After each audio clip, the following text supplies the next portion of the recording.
নমস্কার। পশ্চিমবঙ্গ সমগ্র শিক্ষা মিশন বিদ্যালয় শিক্ষা বিভাগ পশ্চিমবঙ্গ সরকারের উদ্যোগে বাংলার শিক্ষা ক্লাসরুম 2024-এ আমার দশম শ্রেণীর ছেলে মেয়েদের স্বাগত জানাই। আমি সংহিতা চক্রবর্তী, বেথুন কলেজিয়েট স্কুলের বাংলা ভাষা ও সাহিত্য বিষয়ের সহশিক্ষিকা। আজ আমরা পড়ব বহুরূপী, সুবোধ ঘোষের লেখা যে পাঠ্যটি আমাদের আছে সাহিত্য সঞ্চয়নে চতুর্থ পাঠে, সেই বহুরূপী আজ আমরা পড়ব। পড়ার আগে আমরা চলো জেনে নিই বহুরূপী কি। যারা আমার গ্রামের ছেলে মেয়ে বা একটু শহরতলি অঞ্চলে থাকো তারা অনেকেই হয়তো দেখেছো বহুরূপীকে, কিন্তু খুব আমরা যারা কলকাতায় বা এরকম কোনো শহরে থাকি এই পেশায় মানুষজন ক্রমশ হারিয়ে যাচ্ছেন।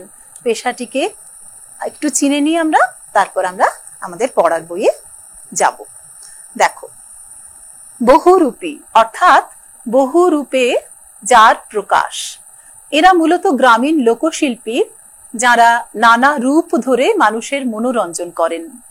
লোক সংস্কৃতির গবেষকরা মনে করেন যারা বহুরূপী সাজেন তাদের পূর্বপুরুষদের অনেকেই মধ্যযুগে সামন্ত রাজাদের আর ইংরেজ আমলে জমিদারদের অধীনে কাজ করতেন, পাইক, পেয়াদা, বরকন্দাজ এইরকম এই হিসেবে।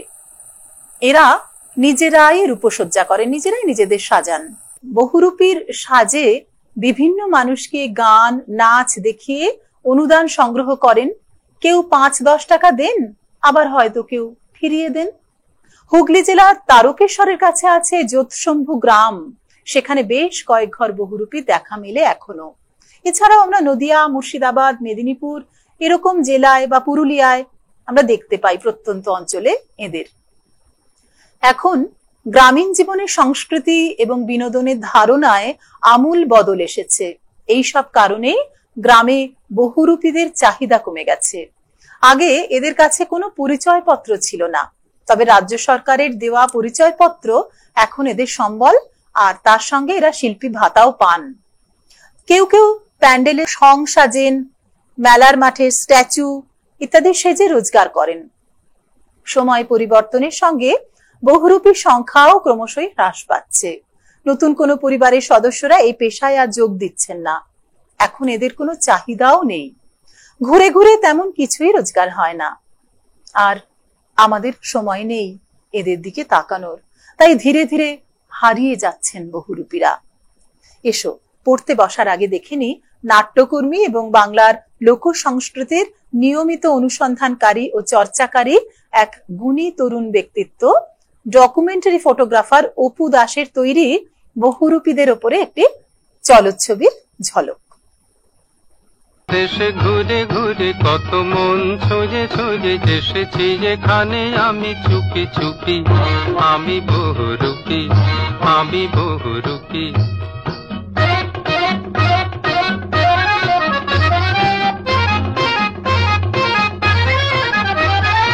কখনো হই যে আমি হলুম হলুম বাস, কখনো ঝোপের পাশে ডাকি যে। আমরা দেখলাম কত রকম করে কেউ হনুমান সাজছেন, কেউ ভাল্লুক সাজছেন, কেমন এরকমটা দেখে নিলাম। এখন বিশ্বায়নের যুগে আমরা এত কিছু হাতের মুঠোয় আমাদের এই মুঠোফোনে পেয়ে যাই যে যারা কষ্ট করে আমাদের চোখের সামনে সাজ নিয়ে এসে দাঁড়ান তাদের আমরা তেমন করে লক্ষ্যই করি না, তাই ক্রমশই হারিয়ে যাচ্ছেন এরা। কিন্তু এই সংস্কৃতি বাংলার গ্রামীণ সংস্কৃতি, বড় আদরের সংস্কৃতি। শরৎচন্দ্রর শ্রীকান্ত সেই উপন্যাসেও কিন্তু আমরা বহুরূপী, ছিনাদ বহুরূপীকে পেয়েছিলাম। তোমরা নিশ্চয়ই পড়ার বইয়ের বাইরে যে গল্পের বই পড়ো সেখানে সেই ছিনাদ বহুরূপীর গল্প পড়েছো বা জেনেছো। আজ আমরা পড়বো, তো তার আগে কিভাবে পড়বো তার একটা ছোট্ট রূপরেখা তোমাদের সামনে তুলে ধরছি। আমরা প্রথমে জেনে নেব বহুরূপী গল্পটির লেখক সম্পর্কে। তোমাদের পাঠ্য বইতেও তোমাদের পাঠ্যটির পরেই তার সম্পর্কে দেওয়া আছে লেখক পরিচিতি, সেখান থেকে দেখে আর আমি যা বলছি মিলিয়ে তোমরা এটা তৈরি করো। এরপর পড়বো উৎস, তারপর জানবো সার সংক্ষেপ, তারপরে নামকরণ এবং পাঠ্য গল্পটির শব্দার্থ টিকা সহ পুঙ্খানুপুঙ্খ আলোচনা তারপরে আর সব শেষে সম্ভাব্য প্রশ্নোত্তর আলোচনা করব। তাহলে প্রথমে আমরা লেখক সম্পর্কে জেনে নিই। চলো। লেখক সুবোধ ঘোষ। সুবোধ ঘোষের জন্ম হয় 1910 সালে বিহারের হাজারিবাগে। তার আদি বাড়ি ছিল অধুনা বাংলাদেশের ঢাকার বিক্রমপুরের বহর গ্রামে। তিনি বিশিষ্ট বাঙালি লেখক ও কথা সাহিত্যিক। সুবোধ ঘোষ হাজারিবাগের সেন্ট কলম্বাস কলেজের ছাত্র ছিলেন। বুদ্ধি, মেধা, চিন্তা শক্তির মাধ্যমে অসাধারণ সব রচনা উপহার দিয়েছেন বাংলা সাহিত্যের জগৎকে তিনি। সুবোধ ঘোষের কর্মজীবন শুরু হয়েছিল বিহারে বাসের কন্ডাক্টর হিসেবে। এরপরে অবশ্য তিনি আরো বিভিন্ন রকমের পেশার সঙ্গে যুক্ত ছিলেন। সার্কাসের ক্লাউন থেকে শুরু করে বেকারির ব্যবসা, এমন অনেক কাজই তিনি করেছেন। 30-এর দশকে তিনি আনন্দবাজার পত্রিকার রবিবাসরীয় বিভাগে সহকারী হিসেবে যোগদান করেছিলেন। তোমাদের সকলকে বলবো তার জীবনের এই অংশটুকু, এই যে বিশিষ্টতা তার চরিত্রের, সেটা একটু মন দিয়ে লক্ষ্য করতে। কেননা আমরা পরে যখন পাঠ্যটিতে ঢুকবো তখন দেখবো তার যে কেন্দ্রীয় চরিত্র হরিদা, তিনিও কিন্তু জীবনে এইরকম বিচিত্র রকম রূপ জীবনের, সেই অভিলাষী, একঘেয়ে কাজে তার সায় নেই। ঠিক লেখকের চরিত্র যেমন প্রায় সেরকমই। তো আমরা আরেকটু জেনে নিই সুবোধ ঘোষ সম্পর্কে। তরুণ সাহিত্যিকদের বৈঠকে বন্ধুদের অনুরোধে তিনি দুটো গল্প লিখেছিলেন, অযান্ত্রিক এবং ফসিল।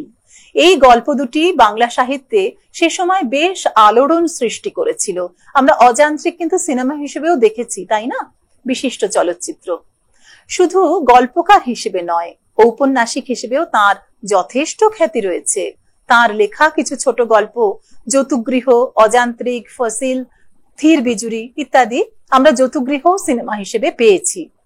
তার উল্লেখযোগ্য উপন্যাস তিলাঞ্জলি 1944 সালে রচিত। সুবোধ ঘোষ আনন্দ পুরস্কার ও জগত্তারিণী পদক পেয়েছেন। 1980 খ্রিস্টাব্দের 10ই মার্চ তিনি প্রয়াত হন।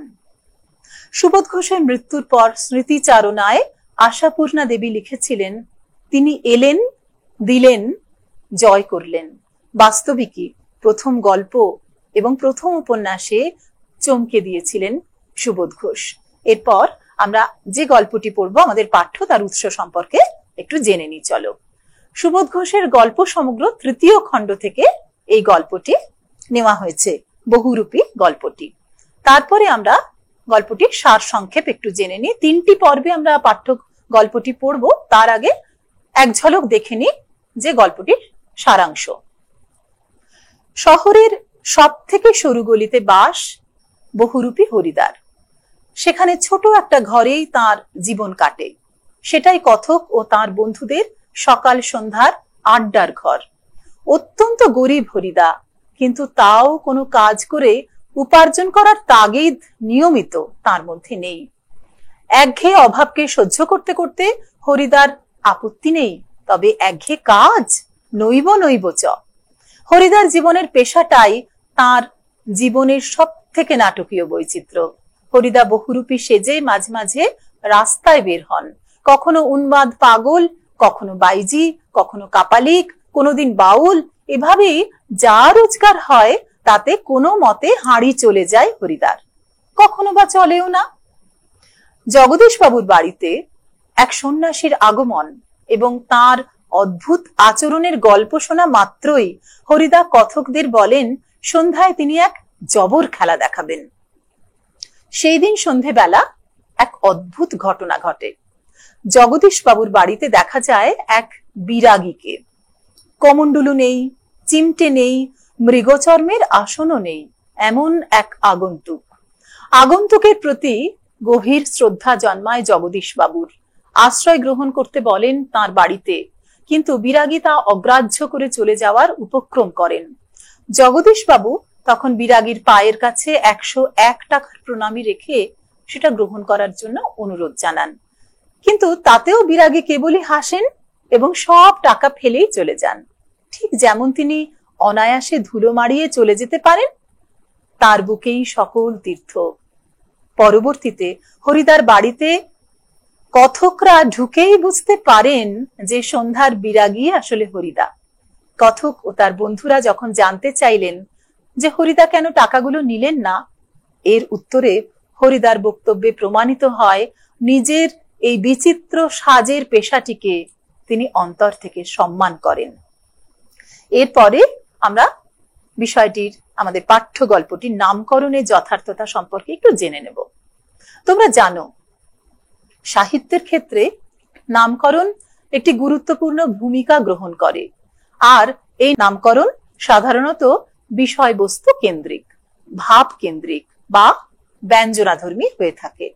যে কোনো সাহিত্যের অন্তর্নিহিত ভাবও এই নামকরণের মাধ্যমে ফুটিয়ে তোলা হয়। গল্পের কেন্দ্রীয় চরিত্র হরিদা কোনো ছকে বাঁধা কাজ করতে ভালোবাসেন না। তোমরা খেয়াল করো, যখন লেখকের সম্পর্কে, তার জীবন সম্পর্কে বলছিলাম পরিচিতিতে, তখনও কিন্তু এই কথাটি আমি খেয়াল করতে বলেছিলাম। কোনো নির্দিষ্ট ছকে বাঁধা কাজ করতে হরিদা ভালোবাসেন না। তিনি কেবল মাঝে মাঝে বহুরূপী সাজেন, এতে তার দিন চালানোর মতো কখনো কখনো সামান্য কিছু রোজগার হয়। বহুরূপী সেজে তিনি কখনো বাস স্ট্যান্ডে, কখনো বা বাজারে, কখনো আবার অন্য উপায়ে তার সাজ দেখিয়ে পয়সা রোজগার করেন। এদিক থেকে হরিদার পেশা বিচারে গল্পের নামকরণ যথাযথ। কিন্তু গল্পের নামকরণে লেখক অপূর্ব এক তির্যকতা এনেছেন জগদীশ বাবুর বাড়ির ঘটনাটি এনে। হিমালয় থেকে আগত তথাকথিত সন্ন্যাসীর ঘটনা শুনে হরিদা বিরাগী সেজে সেই বাড়িতে যান। প্রাথমিকভাবে তিনি চেয়েছিলেন কৃপণ ধনী জগদীশ বাবুর কাছ থেকে বেশি করে টাকা আদায় করবেন। সেই মতো তিনি বিরাগীর বেশে সেজেও ছিলেন ভালো। জগদীশ বাবু হরিদাকে বিরাগীর বেশে দেখে মুগ্ধ হয়ে যান। জগদীশ বাবু বুঝতেই পারেন না যে তার বাড়িতে বিরাগীর বেশে আসা লোকটা আসলে একজন বহুরূপী। উপরন্তু তিনি বিরাগী হরিদাকে 101 টাকার একটি থলি দিতে গেলে হরিদা তা প্রত্যাখ্যান করেন। তিনি জানান বিরাগীর কোনো অর্থের প্রয়োজন নেই, ত্যাগই তার জীবনের ধর্ম। অর্থাৎ বহুরূপী সাজলেও হরিদা অননুকরণীয়, চরিত্রের ঢং নষ্ট করেননি। এইখানেই হরিদার বহুরূপী পেশা পাঠকদের কাছে গৌরবের হয়ে উঠেছে। তাই বলা যায় গল্পের নামকরণ কিছুটা বিষয় কেন্দ্রিক হলেও শেষ পর্যন্ত কিন্তু অপূর্ব ব্যঞ্জনাধর্মী হয়ে উঠেছে।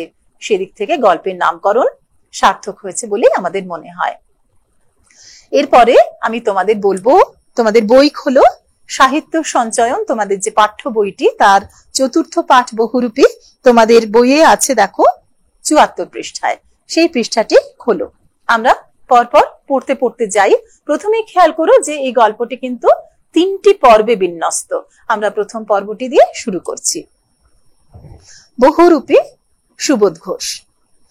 হরিদার কাছে আমরা এই গল্প করে বললাম, শুনেছেন হরিদা কি কাণ্ড হয়েছে? আমি আমার ছেলে মেয়েদের বলবো তোমরা তোমাদের হাতে এরকম পেন বা পেন্সিল রাখো, কেমন? এই বইতে যখন যেখানে বলবো সেখানে তোমরা নিম্ন রেখা দেবে বা যে কোনো জায়গা ব্র্যাকেট দিতে বলবো, বন্ধনী চিহ্ন দেবে।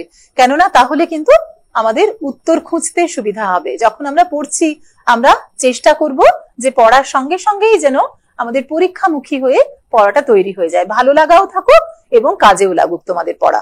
তো প্রথম লাইনে কিন্তু চিহ্ন দেবে, শুনেছেন হরিদা কি কাণ্ড হয়েছে, আন্ডারলাইন করো। এখান থেকে কিন্তু প্রশ্ন আসতে পারে যে কে বা কারা কাকে বলেছিলেন, কাণ্ডটি কি, বড় প্রশ্ন। আমরা পড়তে পড়তে যাব কি কাণ্ড হয়েছে আমরা দেখতে পাবো। এই প্রথম পর্বে আছে কাণ্ডটি কি। উনানের মুখে ফু দিয়ে আর অনেক ধোঁয়া উড়িয়ে নিয়ে হরিদা এবার আমাদের কথার জবাব দিলেন, না কিছুই শুনিনি। জগদীশ বাবুর যে কি কাণ্ড করেছেন শোনেননি হরিদা? হরিদা, না রে ভাই, বড় মানুষের কাণ্ডের খবর আমি কেমন করে শুনবো, আমাকে বলবেই বা কে? 7 দিন হলো এক সন্ন্যাসী এসে জগদীশ বাবুর বাড়িতে ছিলেন। খুব উঁচু দরের সন্ন্যাসী, হিমালয়ের গুহাতে থাকেন। সারা বছরে শুধু একটি হরিতকি খান, এছাড়া আর কিছুই খান না। সন্ন্যাসীর বয়সও 1000 বছরের বেশি বলে অনেকে মনে করেন। এখানে খেয়াল করো, 7 দিন হলো এক সন্ন্যাসী এসেছেন। তোমরা পেন বা পেন্সিল দিয়ে 7 দিন কথাটি নিম্ন রেখা দাও, এর নিচে একটি দাগ টানো বা গোল করেও ফেলতে পারো, একটা চিহ্ন। 7 দিন, এখান থেকে কিন্তু তোমাদের এমসিকিউ প্রশ্ন আসতে পারে, বহু বিকল্পীয় যে প্রশ্নোত্তর সেখানে আসতে পারে যে কতদিন ধরে সন্ন্যাসী জগদীশ বাবুর বাড়িতে ছিলেন। সেখানে এখন তোমাদের মনে হচ্ছে এটা তো কিছুই না, 7 দিন, আমরা সঙ্গে সঙ্গে লিখে দেবো, কিন্তু এই মাত্র পড়ছি এবং একটি মাত্র লেখা পড়ছি বলে আমাদের এখন মনে আছে। যখন সম্পূর্ণ সিলেবাস পড়ে তোমরা পরীক্ষা দিতে যাবে, আর যখন তোমাদের সামনে বিকল্পীয় অপশনগুলো রাখা হবে, বিকল্পগুলো রাখা হবে যে 7 দিন না 5 দিন না 10 দিন না 3 দিন, তখন কিন্তু একটু আমাদের চিন্তা হতে পারে, তাই তো কি পড়লাম। তাই আমি বলছি এখনই আন্ডারলাইন করো, যতবার আমরা পড়বো 7 দিন কথাটা আমাদের কিন্তু মাথায় গেঁথে যাবে।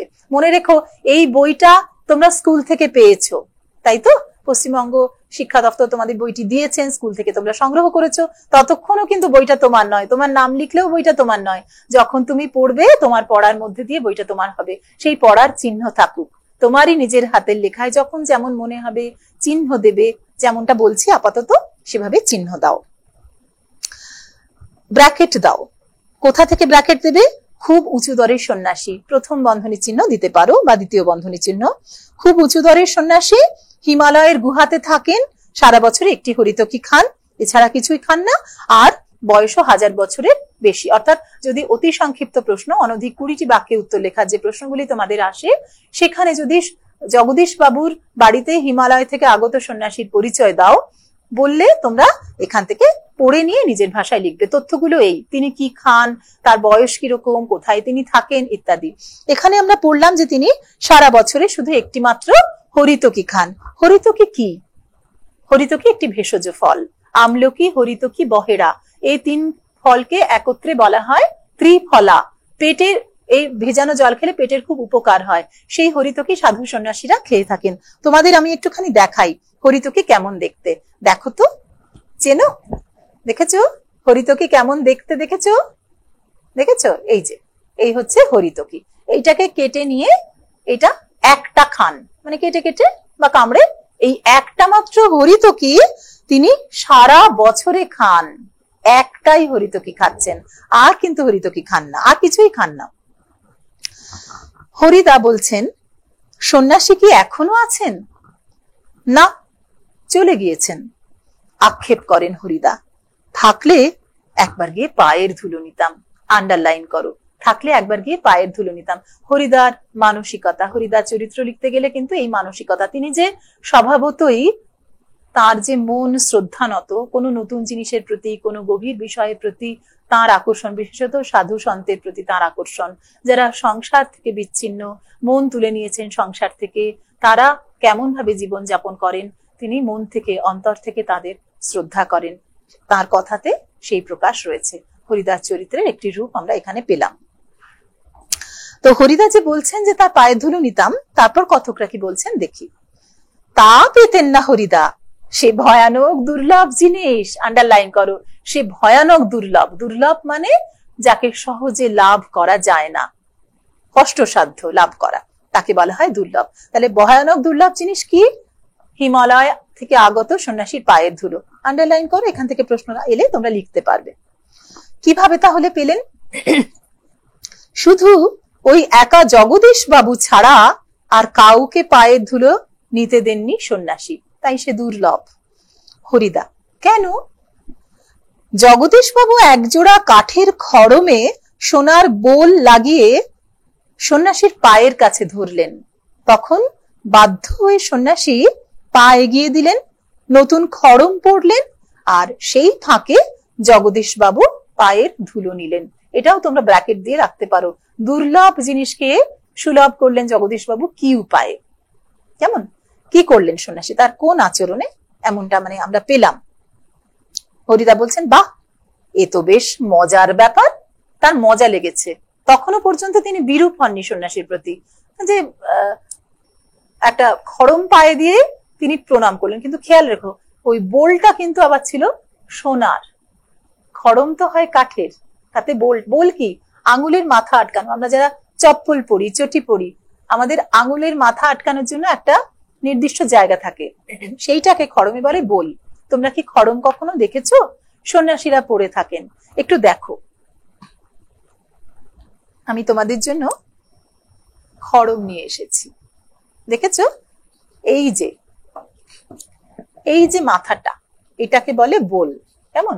এই দেখো, এইটাকে বলে বোল। এইভাবে পাটা ঢোকানো হয়। হ্যাঁ, তাহলে এই যে দুটো চটি, কাঠের পাদুকা, এটা আমরা বলতে পারি, একে বলা হয় খড়ম। এই খড়ম পায়ে সন্ন্যাসীরা যাতায়াত করেন এক জায়গা থেকে আরেক জায়গায়। তো সেই খড়মে সোনার বোল লাগিয়ে দিয়েছিলেন, তাতে পা দিলেন। সেই খড়ম পড়ার সময় জগদীশবাবু পায়ের ধুলো নিয়ে নিয়েছেন। তাকে হরিদার মনে হয়েছে বেশ মজার ব্যাপার। মজার ব্যাপারও তোমরা নিম্নরেখা দেবে, অর্থাৎ হরিদা কাকে মজার ব্যাপার বলেছেন, এই ঘটনাকে বলেছেন, উত্তর হবে হ্যাঁ। তাছাড়া সন্ন্যাসীকে বিদায় দেওয়ার সময় জগদীশবাবু 100 টাকার একটা নোট জোর করে সন্ন্যাসীর ঝোলার ভিতর ফেলে দিলেন। সন্ন্যাসী হাসলেন আর চলে গেলেন। 100 টাকার নোট, আন্ডারলাইন করো, আবারও কলম দিয়ে বা পেন্সিল দিয়ে 100 টাকার নোট জায়গাটাকে তোমরা চিহ্নিত করো। কত দিয়েছিলেন, কত টাকা? 100 টাকা। আচ্ছা, গল্প শুনে খুব গম্ভীর হয়ে গেলেন হরিদা। গল্প শুনে গম্ভীর হয়ে গেলেন। কে হয়ে গেলেন, কেন গম্ভীর হলেন, এটা পাশে লিখে রাখো ছোট করে, প্রশ্ন আসতে পারে। কে? হরিদা, সেটা আমরা জানলাম। কেন হলেন?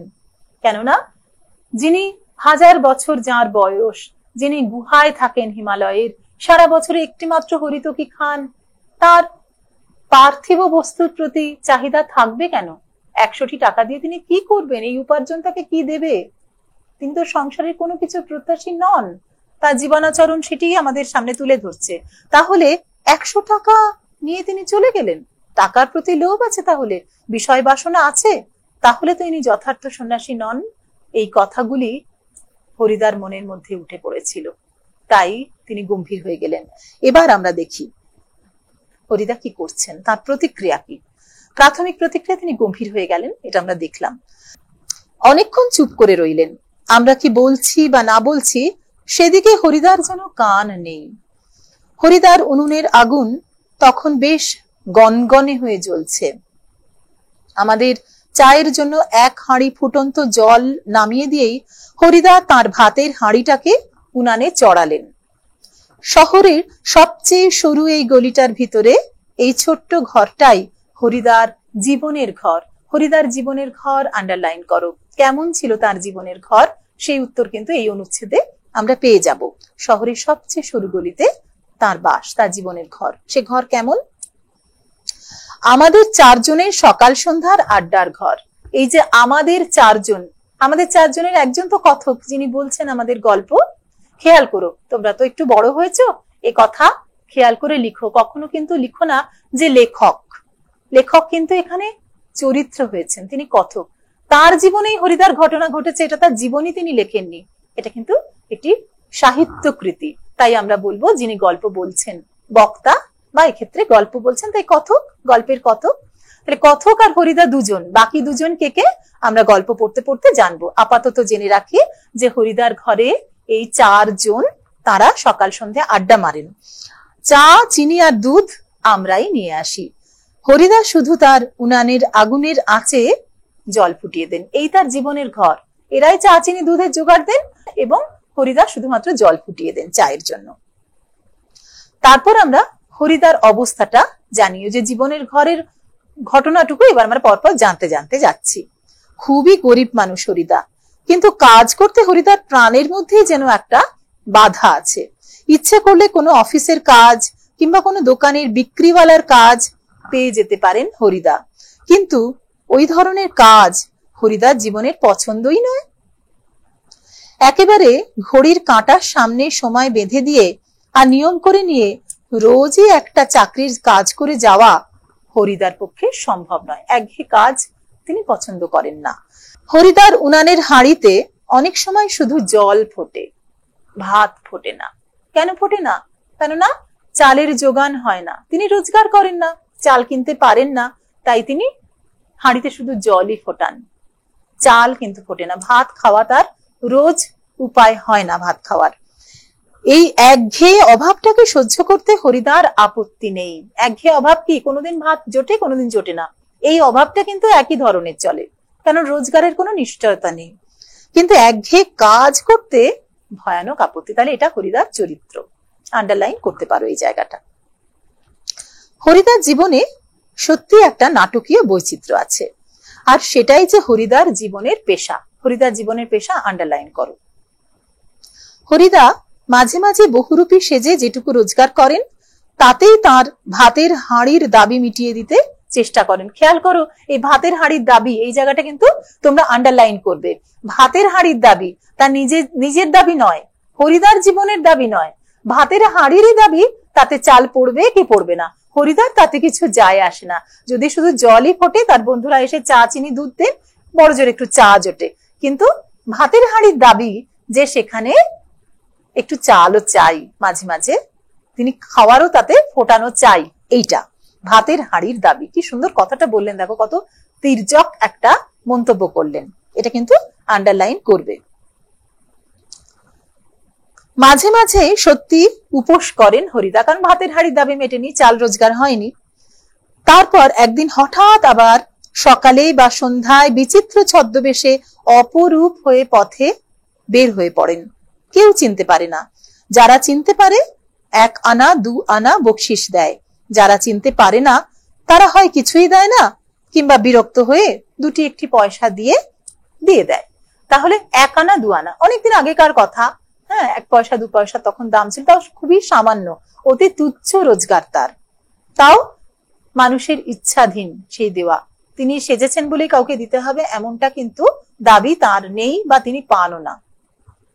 এরপরে আমি বলবো, তোমরা পেন্সিল দিয়ে আমি যখন বলবো 1 2 3 4 করে তোমরা সংখ্যা চিহ্নিত করবে হরিদার বহুরূপের সাজকে, তাহলে লিখতে পারবে ভালোভাবে।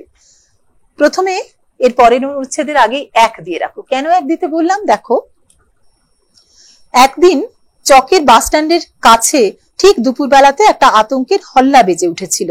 একটা উন্মাদ পাগল, তার মুখ থেকে লালা ঝরে পড়ছে, চোখ দুটো কটকটে লাল, তার কোমরে একটা ছেঁড়া কম্বল জড়ানো, গলায় টিনের কৌটার একটা মালা। পাগলটা একটা থান ইট হাতে তুলে নিয়ে বাসের উপরে বসা যাত্রীদের দিকে তেড়ে যাচ্ছে। চেঁচিয়ে উঠছে যাত্রীরা, 2-1 পয়সা ফেলেও দিচ্ছে। একটু পরেই বাসের ড্রাইভার কাশীনাথ ধমক দেয়, খুব হয়েছে হরি, এবার সরে পড়ো, অন্যদিকে যাও। কাশীনাথ আন্ডারলাইন করো। বাসের ড্রাইভারের নামটা কি সেটা কিন্তু এমসিকিউতে প্রশ্ন আসতে পারে। বাসের ড্রাইভারের নাম কাশীনাথ, সেই ধমক দেয়, এবং ধমক দিয়ে কি বলে সেটাও তোমরা এখানে আন্ডারলাইন করে নিতে পারো। তাহলে হরিদার প্রথম যে বহুরূপী হিসেবে তার সাজ পেলাম সেটি একটি পাগলের সাজ। কি রকম তার সাজ, পাগল সেজে হরিদা কি অভিনয় করেছিলেন, এই অনুচ্ছেদ আমরা ব্র্যাকেট দিয়ে রাখবো, এখান থেকে লিখতে পারবো। পরের অনুচ্ছেদ, ওটা কি একটা বহুরূপী? বাসের যাত্রীরা কেউ হাসে, কেউ বা বেশ বিরক্ত হয়, কেউ আবার বেশ বিস্মিত। সত্যি খুব চমৎকার পাগল সাজতে পেরেছে তো লোকটা। আমি ছেলে মেয়েদের বলবো, ওটা কি একটা বহুরূপী? এটা না ব্র্যাকেট দিয়ে রাখো। কেন, আমি পরের পৃষ্ঠায় গিয়ে পড়ে তারপর তোমাদের বলছি, তোমরা নিজেরাই বুঝতে পারবে আমি কেন এখানে তোমাদের চিহ্নিত করতে বলেছিলাম, ব্র্যাকেট দিতে বলেছিলাম কেন। এবার পরের অনুচ্ছেদে তোমরা 2 দিয়ে রাখো। প্রথমে একটা 2 চিহ্ন দাও। হরিদার জীবন এইরকম বহু রূপের খেলা দেখিয়ে একরকম চলে যাচ্ছে। এই শহরের জীবনে মাঝে মাঝে বেশ চমৎকার ঘটনা সৃষ্টি করেন বহুরূপী হরিদা।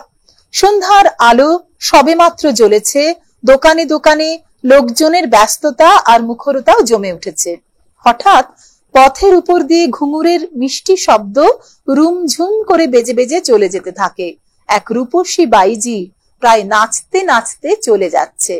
শহরে যারা নতুন এসেছে তারা 2 চোখ বড় করে তাকিয়ে থাকে, কিন্তু দোকানদাররা হেসে ফেলে। দোকানদার হেসে ফেলে, হরির কাণ্ড। তাহলে দোকানদার তাকে চিনতে পেরেছে, রূপসী বাইজি সে নয়, আসলে সে হরিদা, সে বহুরূপী বাইজি সেজেছে। এখানে তার সাজ বাইজির, এই জন্য আমি 2 বলে চিহ্নিত করতে বলছিলাম। প্রথম সাজ পেলাম পাগল, দ্বিতীয় সাজ পেলাম কি পেলাম, সে বাইজি সেজেছে, রূপসী বাইজি। এটা একটা বহুরূপী নাকি, আবার আন্ডারলাইন করো। এবার তোমরা বুঝলে তো আমি কেন বলেছিলাম প্রথমে ওই ওটা কি একটা বহুরূপী নাকি, একটুখানি ভাষার তারতম্য আছে।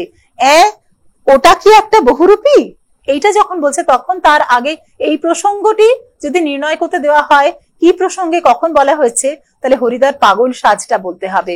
আর যদি বলা হয় এটা একটা বহুরূপী নাকি, এটা যদি বলা হয় তাহলে কিন্তু এই বাইজি সাজটা বলতে হবে। কেমন, খুব শক্ত গুলিয়ে যাওয়া ব্যাপার, তাই জন্য আমি এখানে আন্ডারলাইন করতে বললাম। বারে বারে পড়লে আমাদের মনে থাকবে যে কোন জায়গাটা কার পরে এসেছে, প্রসঙ্গ অনুযায়ী আমরা তখন লিখতে পারবো। আর দোকানদার হেসে কি বললেন, হরির কাণ্ড, এটা আন্ডারলাইন করতে পারো। কাশীনাথ কি বলেছিলেন আর দোকানদার কি বললেন। কারো কারো মুগ্ধ চোখের মোহভঙ্গ হয়, তারা যেন বেশ একটু হতাশ স্বরে প্রশ্ন করে ওঠে। কি প্রশ্ন করে, এটা একটা বহুরূপী নাকি, এই প্রশ্ন। হতাশ কেননা তারা ভেবেছিল রূপসী বাইজি, হ্যাঁ খুব সুন্দর একটি মেয়ে সে যাচ্ছে, যখন জানে একজন পুরুষ বহুরূপী মাত্র, তখন তাদের সেই ভালো লাগাটা থেকে তাদের মোহভঙ্গ হয়, তাদের ভালো লাগাটা ছিঁড়ে যায়, তাই তারা হতাশ স্বরে এই প্রশ্নটি করে ওঠে। বাইজির ছদ্মবেশে সেদিন হরিদার রোজগার মন্দ হয়নি, মোট 8 আনা 10 টাকা পেয়েছিলেন। এই জায়গাটাতেও আন্ডারলাইন করো, মোট 8 আনা 10 টাকা। কত পেয়েছিলেন, 8 আনা 10 টাকা। এটাই হরিদার জীবনের এখনো পর্যন্ত শ্রেষ্ঠ রোজগার, সব থেকে বেশি টাকা রোজগার। আমরাও দেখেছিলাম এক একটা দোকানের সামনে গিয়ে দাঁড়াচ্ছে সেই রূপসী বাইজি, মুচকি হেসে আর চোখ টিপে একটা ফুল সাজিয়ে এগিয়ে দিচ্ছে। ফুল যেখানে গাছে থেকে ফুল তুলে রাখা হয় তাকে ফুলের সাজি বলে, সেখানে রেখে দিচ্ছে, সেটা এগিয়ে দিচ্ছে। আর দোকানদারও হেসে ফেলে আর একটা সিকি তুলে নিয়ে বাইজির হাতের ফুল সাজির উপর ফেলে দেয়। এ তো গেল দুটো রূপ। আমরা হরিদার আরো আরো রূপ এখানে পরের অনুচ্ছেদে পাবো। কিরকম দেখি, কোনোদিন বাউল, কোনোদিন কাপালিক, কখনো বোচকা কাঁধে বুড়ো কাবুলিওয়ালা, কখনো হ্যাট কোট পেন্টুলুন পরা ফিরিঙ্গি কেরামিন সাহেব। একবার পুলিশ সেজে দয়ালবাবু লিচু বাগানের ভিতরে দাঁড়িয়েছিলেন হরিদা, স্কুলে 4টে ছেলেকে ধরেছিলেন। তাহলে এই যে আমরা রূপগুলো দেখলাম, যেমন 1 পাগল, 2 বহুরূপী হিসেবে বাইজির ওখানে 2 দিয়েছ, এখানেও কিন্তু বাউলের ওপর দাও 3, কাপালিকের ওপর দাও 4, কাবুলিওয়ালার উপরে দাও 5, আর কেরামিন সাহেবের উপরে দাও 6, পুলিশের উপরে দাও 7। এ পর্যন্ত আমরা হরিদার 7 রকম রূপ দেখলাম। তাহলে বহুরূপের সম্মুখে তোমার কে, হরিদা। কেমন, তাহলে এই জায়গাটুকু, এই যে ভয়ে ছেলেগুলো কেঁদে ফেললো, হরিদা কি কাণ্ড করলেন, সেটা তোমাদেরই মতন ছেলেরা খুব সুন্দর একটি ভিডিও বানিয়েছে। আমি সেটা সমাজ মাধ্যম থেকে সংগ্রহ করেছি। অনেক কৃতজ্ঞতা ছোট ছোট ছেলেদের, যারা বং পার্টির টিম হিসেবে এই ভিডিওটি বানিয়েছো। এই পুরো গল্পটাই তোমরা খুব সুন্দর চমৎকার করে ভিডিও বানিয়েছো। সেটা আমার ক্লাসের এই ছেলে মেয়েদের আমি দেখতে বলি। আমরা চলে যাব সেই ভিডিওতে, যেখানে বং পার্টির টিম চমৎকার করে ওই যে হরিদা পুলিশ সেজেছিলেন, দয়াল বাবু লিচু বাগানে কি কাণ্ড ঘটেছিল, কেমন করে মাস্টারমশাইকে বোকা বানিয়েছিলেন, সেই জায়গাটা একটু দেখে নি। চলো, নাম বলছি, নাম। ওই কান্দার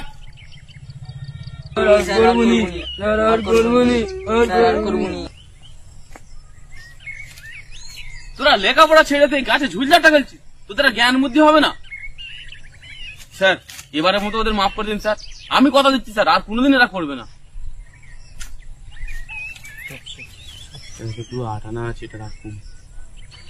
নেহাত আপনি এলেন, নইলে এদের যে আজ কি করতাম। চ চ, পড়াশোনা ছেড়ে হবে কেন, গাছে ঝুল যাচ্ছে পেলা। চ।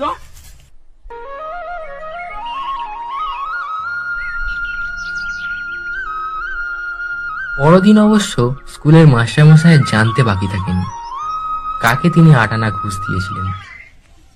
স্যার, কালকে আপনি 8 আনা ঘুষ কাকে দিয়েছিলেন? কেন, পুলিশ বাবুকে? না স্যার, আপনার তো ভুল হচ্ছে। উনি তো পুলিশ ছিলেন না, উনি আমাদের বহুরূপী হরিদা। বাহ, সত্যি খুব চমৎকার পুলিশ সেজেছিল তো। দেখো আমরা দেখলাম কি চমৎকার করেছে ছেলেরা, তাই না? একটু হয়তো আঞ্চলিক ভাষার টান আছে তাদের উচ্চারণে, তা থাক, তোমরাও কিন্তু এইরকম ভাবে চেষ্টা করতে পারো। তোমাদের এই পাঠ্য অংশটি যদি চিত্রনাট্য হিসেবে সাজিয়ে নিয়ে তোমরা নিজেরা স্কুলে বা ক্লাবে বা পাড়ায় বা নিজেরা বন্ধুদের মধ্যে খেলার ছলে যদি করো, তাহলে পড়াটা কিন্তু একটা বেশ খেলার মাধ্যমে ভালো লাগা হয়ে ওঠে। খুব সুন্দর হয়েছে। আর তোমরা হয়তো ওদেরকে দেখে দেখে তোমাদের পাঠ্যটিও আরো সুন্দর করে করতে পারো। কেমন, চেষ্টা করে দেখো। তাহলে আমরা এই অংশটা ওখান থেকে পড়লাম। ওরা চিত্রনাট্যের প্রয়োজনে দুই একটি শব্দ এদিক ওদিক করেছে, আমরা এখান থেকে পড়ে সেই অংশটা দেখে নেব। আর আমরা দেখে নেব এই প্রথম পর্বের কিছু শব্দার্থ এবং টিকা। তার আগে আমরা একটু পড়ে নিই। এখন কিন্তু আমরা ঠিক বুঝতে পারছি না হরিদা এত গম্ভীর হয়ে কি ভাবছেন। সন্ন্যাসীর গল্পটা শুনে কি হরিদার মাথার মধ্যে নতুন কোনো মতলব ছটফট করে উঠেছে? ঠিকই, আমাদের সন্দেহ মিথ্যে নয়। হরিদা বললেন, আজ আমি তোমাদের একটা জবর খেলা দেখাবো। জবর মানে জোরদার, জবরদস্ত খেলা দেখাবো। আমাদের দেখিয়ে আপনার কি লাভ হরিদা? আমাদের কাছ থেকে তো একটা সিগারেটের চেয়ে বেশি কিছু পাবেন না। হরিদা, না, ঠিক তোমাদের দেখাবো না, আমি বলছি তোমরা সেখানে থেকো, তাহলে দেখতে পাবে। কোথায়? আজ সন্ধ্যায় জগদীশ বাবুর বাড়িতে। হঠাৎ জগদীশ বাবুর বাড়িতে খেলা দেখানোর জন্য আপনারা তো উৎসাহ জেগে উঠলো কেন? হরিদা হাসেন, মোটা মতো কিছু আদায় করে নেব। মোটা মতো মানে বেশি টাকা রোজগার করে নেবেন। বুঝতেই তো পারছো, পুরো দিনটা রূপ ধরে ঘুরে বেড়িয়েও 2-3 টাকার বেশি হয় না। একবার বাইজি সেজে অবশ্যই বেশি কিছু পাওয়া গিয়েছিল, কিন্তু ওতেই বা কি হবে? বেশি কিছু পাওয়া গিয়েছিল মানে ঠিক কতটা বেশি পেয়েছিলেন? আমরা বাইজি সেজে আমরা দেখেছি, যেখানে তোমাদের আন্ডারলাইন করতে বলেছিলাম, মোট 8 টাকা 10 আনা পেয়েছিলেন। এটাই হরিদার কাছে অনেক টাকা। বলছেন তাতেই বা কি হবে? তখন কথকরা বলছেন, ঠিকই বলেছেন হরিদা, সপ্তাহে বড়জোর একটা দিন বহুরূপী সেজে পথে বের হন হরিদা, কিন্তু তাতে 7 দিনের পেট চালানোর মতো রোজগার হয় না। তাহলে আন্ডারলাইন করো, একটা দিন বেরোন, সপ্তাহে মাত্র 1 দিন বেরোন। তিনি জীবনে বৈচিত্র্য চান, এটা আমরা দেখেছি, তাই রোজ একঘেয়ে কাজ তিনি বরদাস্ত করতে পারেন না। তাই 10টা 5টার চাকরি কোন রকমেরই তিনি করেননি। কিন্তু তার একটি পেশা আছে বহুরূপী, তাতে এক একদিন এক এক রকম সাজেন। ইতিমধ্যেই আমরা দেখে ফেলেছি তার 7 রকমের সাজ, বিভিন্ন রকম, যেটা লেখক আমাদের বলেছেন। কিন্তু এটাও তো একটা পেশা বটে, অর্থাৎ এর ভেতরেও তো একঘেয়েমি আছে হরিদার কাছে। তাই রোজই তিনি সাজ পরিবর্তন করেন না, বিভিন্ন রকমের সাজাটাও তার কাছে একটা বৈচিত্র্যের সন্ধান দেয়। সপ্তাহে মাত্র 1 দিন তিনি সেই রকম সাজেন, বাকি 6 দিন আর কিচ্ছু করেন না। ফলে রোজগারও হয় না সেভাবে। একদিন সেজে কতটুকুই রোজগার, তাতে তো 7 দিন চলে না। তাই তিনি বেশি টাকা রোজগার করতে চাইছেন, এটা তিনি মুখে বললেন আমাদের। হরিদা বললেন, না, এবারে আর কাঙালের মতো হাত পেতে বকশিস নেওয়া নয়, এবার মারিত গন্ডার লুটিত ভান্ডার। এটা একটা বাংলা প্রবাদ। তার মানে আমরা যদি অর্থ রোজগারের অন্য কোনো উপায় নির্ধারণ করতে চাই, অন্য কোনো উপায় নেই, তাহলে আমরা অনেক প্রভূত অর্থ, অপরিমেয় অর্থ, মানে যার গোনাগুন্তি নেই, এমন বেশি টাকা, অনেক টাকা রোজগার করব। রোজগার কাজের বাইরে গিয়ে যদি কোনো কাজ করতে চাই, একবারেই যা ঝেলে নেব তাতে আমার সারা বছর চলে যাবে। এটা একটি কথ্য ভাষা, ঝেলে নেওয়া। ঝেলে নেওয়া মানে অর্থাৎ কিনা একবারেই যে কেড়ে কুড়ে হাতিয়ে নেব, এরকম আর কি। আর রোজগার করে নেব, জোর করে রোজগার করে নেব। কিন্তু সে কি করে সম্ভব? জগদীশ বাবু ধনী মানুষ বটেন, কিন্তু বেশ কৃপণ মানুষ। হরিদাকে একটা যোগী সন্ন্যাসী কিংবা বৈরাগী সাজতে দেখে কত আর খুশি হবেন জগদীশ বাবু? আর খুশি হলেই বা কত আনা বকশিস দেবেন?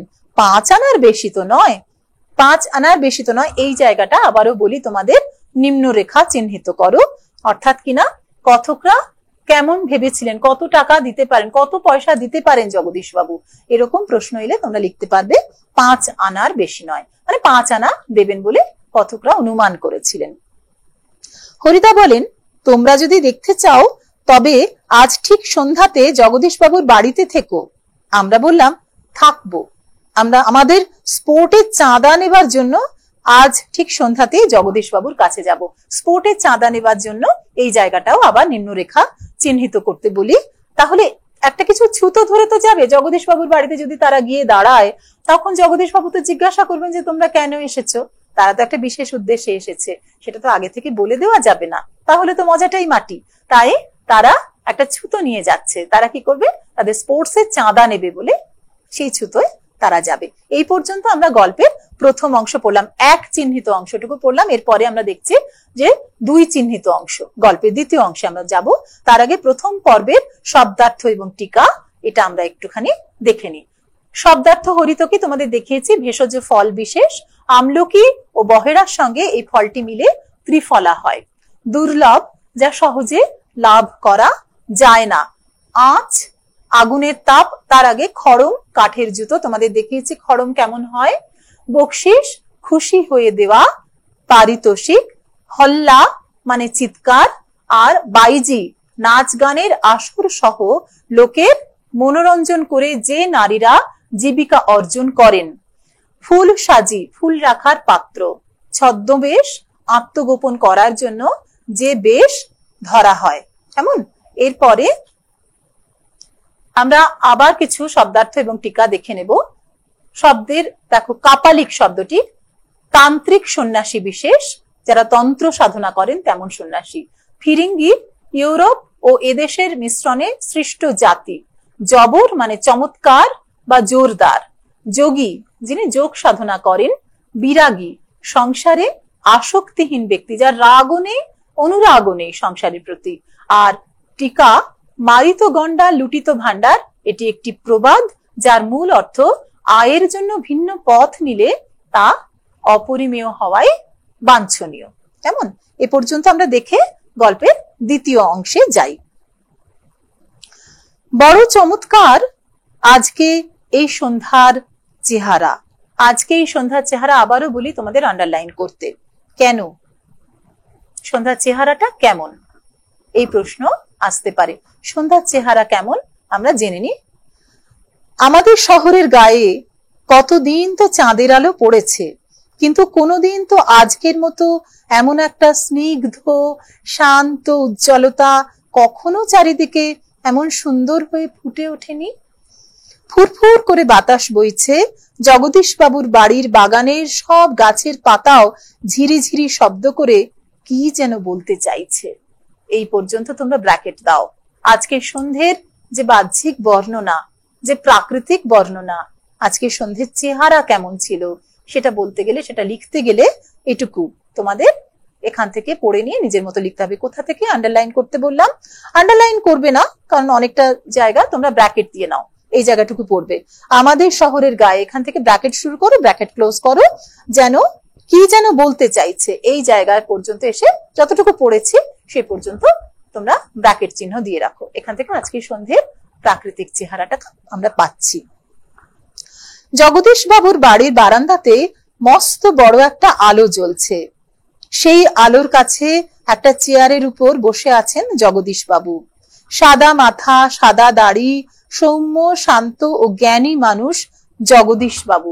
আন্ডারলাইন করো বা ব্র্যাকেটও দিতে পারো। সাদা মাথা অর্থাৎ চুল সাদা, তিনি বয়স্ক প্রবীণ মানুষ। সাদা দাড়ি, চুল এবং দাড়ি তার সাদা হয়ে গেছে বয়সের কারণে। সৌম্য শান্ত জ্ঞানী মানুষ। তাহলে জগদীশ বাবুকে আমরা জেনেছি তিনি ধনী মানুষ, তিনি কৃপণ মানুষ, সেটা কথকদের কথা থেকে অনুমান সাপেক্ষে আমরা জেনেছি। তিনি যে ভক্তিমান মানুষ, তার বাড়িতে যে সন্ন্যাসী এসে 7 দিন ধরে ছিলেন, যিনি কোথাও থাকেন না, পর্বতের গুহায় থাকেন, এবং তিনি একমাত্র কায়দা করে সন্ন্যাসীর কাছ থেকে পায়ের ধুলো নিয়েছেন, সেখানে তার বুদ্ধিমত্তার পরিচয়, তার ভক্তিভাবের পরিচয় আমরা পেয়েছি। আর তার চেহারাটা সাদা মাথা, সাদা দাড়ি, তার চেহারার একটা বর্ণনাও আমরা পেলাম। তাহলে জগদীশ বাবু সম্পর্কে বলতে গেলে কিন্তু তার এই বাহ্যিক এবং অভ্যন্তরীণ যে বৈশিষ্ট্যগুলি আমরা এখান থেকে লিখে নিতে পারবো, দেখে নিতে পারবো। আমরা আমাদের স্পোর্টের চাঁদার খাতাটিকে জগদীশ বাবুর হাতে তুলে দিয়ে দাঁড়িয়ে আছি। চমকে উঠলেন জগদীশ বাবু। আন্ডারলাইন করো। কেন এই চমক? চাঁদার খাতা দেখে নিশ্চয়ই নয়। কেন চমক? বারান্দার সিঁড়ির দিকে তাকিয়ে জগদীশ বাবুর 2 বিস্মিত চোখ অপলক হয়ে গেল। আমরাও চমকে উঠেছি বই কি, আশ্চর্য হয়েছি, একটু ভয়ও পেয়েছি। কারণ সত্যি যে বিশ্বাস করতে পারছি না, সিঁড়ির কাছে এসে যে দাঁড়িয়েছে সে কি সত্যি হরিদা? ও চেহারা কি সত্যি কোনো বহুরূপের হতে পারে? এমন আশ্চর্য রূপ ধরেছেন, সেই রূপে বিশ্বাস করা যাচ্ছে না যে এই চেহারা একজন বহুরূপীর সাজ মাত্র হতে পারে। জটা জুটোধারী কোনো সন্ন্যাসী নয়, হাতে কমণ্ডলু নেই, চিমটে নেই, মৃগচর্মের আসনও সঙ্গে নেই, গৈরিক সাজও নেই। মৃগচর্ম অর্থাৎ হরিণের চামড়ার আসন সন্ন্যাসীরা যাতে বসেন। আর সন্ন্যাসীদের হাতে কি থাকে? কমণ্ডলু। কমণ্ডলু হচ্ছে এক ধরনের জলের পাত্র, যেখানে তিনি তার প্রয়োজনীয় যজ্ঞের বা তন্ত্র সাধনার জন্য বা নিজের প্রয়োজনের জন্য জল সংগ্রহ করে নিয়ে সঙ্গে নিয়ে ঘোরেন। কমণ্ডলু কেমন দেখতে হয় তোমরা কি জানো? চলো আমরা একটু দেখে নি কমণ্ডলু কেমন দেখতে হয়। তোমাদের জন্য আমি কমণ্ডলু নিয়ে এসেছি। দেখো, এই যে এমনটি দেখতে হয়, দেখেছো? এই যে এমন, এর ভেতরটায় জল থাকে, একদম ঘট যেমন দেখতে হয়, এর ভিতরে জল থাকে। সেই জল এই নলের মাধ্যমে, তোমরা যদি কেউ বাড়িতে কেটলি দেখো, দেখো এই যে অংশটা সেই রকম খানিকটা। আর পথে পথে ঘুরে বেড়ান সন্ন্যাসী যিনি, তিনি তো গৃহী নন, গৃহে বাস করেন না, তাই এইভাবে তাকে ধরার জন্য একটা হাতল আছে। যখন তিনি জল খেতে চান বা জল ঢালেন, তখন এই নল দিয়ে জলটা এখান দিয়ে পড়ে। তাহলে এই হচ্ছে কমণ্ডলু। সন্ন্যাসীরা এইভাবে তাদের জলপাত্র, সন্ন্যাসীদের সঙ্গে নিয়ে বয়ে নিয়ে চলার মতন একটি জলপাত্রকে আমরা কমণ্ডলু বলি। তাহলে এই কমণ্ডলু সাধারণত সন্ন্যাসীদের হাতে থাকে। এই সন্ন্যাসীর হাতে তা নেই। আর কি নেই? নেই চিমটে। চিমটে কি? যে সন্ন্যাসীরা তন্ত্র সাধনা করেন বা যোগ সাধনা করেন, আগুন জ্বালান, সেই আগুন থেকে কিছু তোলবার জন্য, প্রয়োজনীয় জিনিস তোলার জন্য একটা লোহার তৈরি বস্তু যেটা দিয়ে তোলা যায়, সাঁড়াশি ঠিক নয়। চিমটে কিন্তু অনেকটা, তোমরা যদি বিয়ে বাড়িতে রসগোল্লা খাও তাহলে দেখবে সেই একটা টং বলা হয়, যেটাকে টং শব্দটা আমাদের কাছে অতিরিক্ত পরিচিত এই মুহূর্তে, সেটা কিন্তু আসলে একটা চিমটে। ওইটাই সন্ন্যাসীদের কাছে ছোট আকারে থাকে, লোহার চিমটে। সেটা দিয়ে সন্ন্যাসীরা তাদের ওই যজ্ঞের অগ্নি থেকে গরম কিছু চিমটে দিয়ে তুলে নেন। সন্ন্যাসীদের কাছে এগুলি সাধারণত থাকে এবং গৈরিক বসন, গেরুয়া বসন থাকে। যিনি এসে দাঁড়িয়েছেন তিনি প্রথাগত সন্ন্যাসী নন, তার হাতে এগুলো কোনোটাই নেই। জটা জুট মানে জটাও নেই মাথায়, এ সমস্ত কিচ্ছুই নেই। আদুর গা, আদুর মানে অনাবৃত, খোলা গা, গায়ে কোনো পোশাক আশাক নেই। তার উপরে একটি ধবধবে সাদা উত্তরীয়, উত্তরীয় হচ্ছে গলায় দেওয়ার উড়নি, অর্থাৎ সাদা পাতলা কাপড় দেওয়া। পরনে ছোট বহরের একটি সাদা থান, বহর মানে চওড়া, অর্থাৎ খুব ছোট বহরের একটি থান, অর্থাৎ সংক্ষিপ্ত একটি সাদা কাপড় তার পরা রয়েছে। মাথায় ফুরফুর করে উঠছে শুকনো সাদা চুল। সাদা চুল, তার বয়স হয়েছে শুকনো, অর্থাৎ তেলে জলে বিন্যস্ত নয়, তিনি তো গৃহী নয়, সুতরাং কোনো যত্নও নেই তার শরীরে। ধুলো মাখা পা, হাতে একটা ঝোলা, সে ঝোলার ভিতরে শুধু একটা বই, গীতা। এই জায়গাটুকু আমি বলবো, তোমরা ব্র্যাকেট দিয়ে রাখো। কেমন, অর্থাৎ বহুরূপী চেহারাটা কেমন। জটা জুটোধারী সন্ন্যাসী নয় থেকে একটা বই, গীতা, এই পর্যন্ত। অর্থাৎ আমরা জগদীশ বাবুর বাড়িতে যে বিরাগীকে দেখলাম এই মুহূর্তে, তার চেহারাটা কেমন আমরা এই মুহূর্তে দেখে নিলাম। কেমন? এরপরে আমরা যাব যে ওই অংশটা, ওই যে বং পার্টি টিম, তারা কিভাবে আমাদের জন্য এই অংশটাকে আবার ভিডিও করেছে। তারা পুরোটাই করেছে, আমি শুধু তাদের এই অংশটুকুই দেখাচ্ছি। সেই অংশটুকু আমরা এবার একটি ভিডিওর মাধ্যমে দেখে নেব। চলো। জটা জুটোধারী কোনো সন্ন্যাসী নয়, হাতে কমণ্ডলু নেই, চিমটে নেই, মৃগ চর্মের আসনও সঙ্গে নেই, গৈরিক সাজও নেই, আদুর গা, তার উপর একটি ধপধপে সাদা উত্তরীয়, পরনে ছোট বহরের একটি সাদা থান, মাথায় ফুরফুর করে উঠছে শুকনো সাদা চুল, ধুলো মাখা পা, হাতে একটা ঝোলা, সে ঝোলার ভেতরে শুধু একটি বই, গীতা। গীতা বের করে নিয়ে কি যেন দেখালেন সেই আগন্তুক, তারপর নিজের মনেই হাসলেন। আগন্তুক এই মানুষটি যেন এই জগতের সীমার উপর থেকে হেঁটে হেঁটে চলে এসেছেন। শীর্ণ শরীরটাকে প্রায় অশরীরের একটা চেহারা বলে মনে হয়। কি অদ্ভুত, উদ্যত, শান্ত ও উজ্জ্বল একটা দৃষ্টি এই আগন্তুকের চোখ থেকে ঝরে পড়ছে। উঠে দাঁড়ান জগদীশ বাবু। আসুন। আগন্তুক হাসেন। আপনি কি ভগবানের চেয়েও বড়? কেন কেন আপনি এই কথা বলছেন মহারাজ? আমি মহারাজ নই, আমি এই সৃষ্টির মধ্যে এক কোনা ধুলি। উনি বোধ হয় 11 লক্ষ টাকা সম্পত্তির অহংকারে নিজেকে ভগবানের চেয়েও বড় বলে মনে করেন, তাই ওখানে দাঁড়িয়ে আছেন, নিচে নেমে আসতে পারছেন না। সেই মুহূর্তে সিঁড়ি দিয়ে নেমে যান জগদীশ বাবু। আমার অপরাধ হয়েছে, আপনি রাগ করবেন না। আমি বিরাগী, আগ নামে আমার কোনো রিপু নেই, ছিল একদিন, এক পূর্ব জন্মের কথা। বলুন, এখন আপনাকে কিভাবে সেবা করব? ঠান্ডা জল চাই, আর কিছুই চাই না।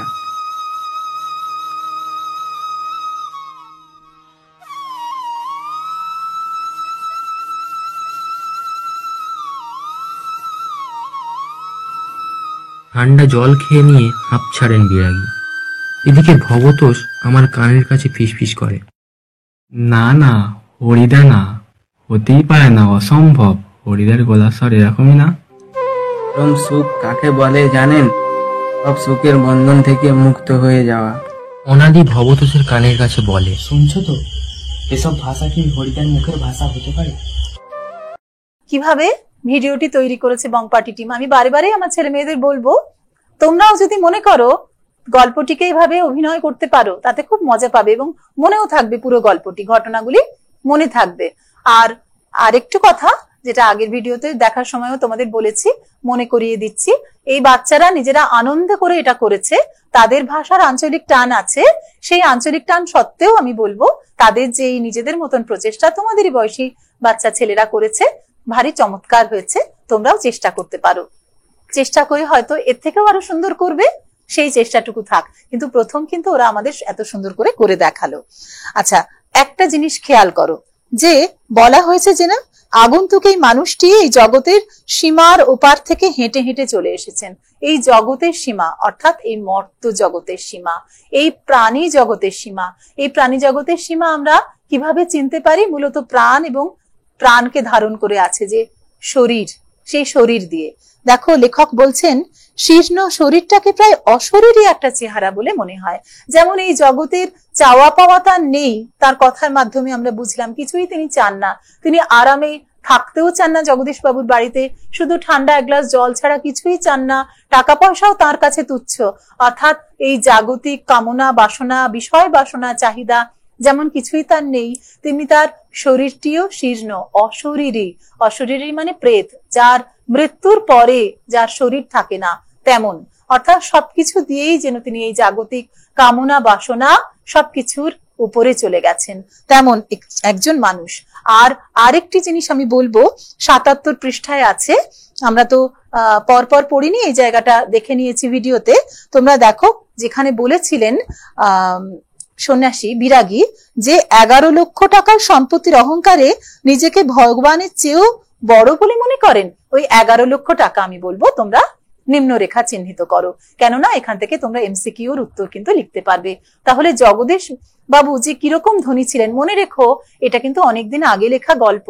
11 লক্ষ টাকা এখনকার বিচারে নয়, কেননা তখন 1 আনা 2 আনা বকশিস দেওয়া যেত, 8 টাকা 10 আনা ওই বাইজি সেজে যা পেয়েছিলেন তাতে তার বিরাট রোজগার বলে মনে হয়েছে।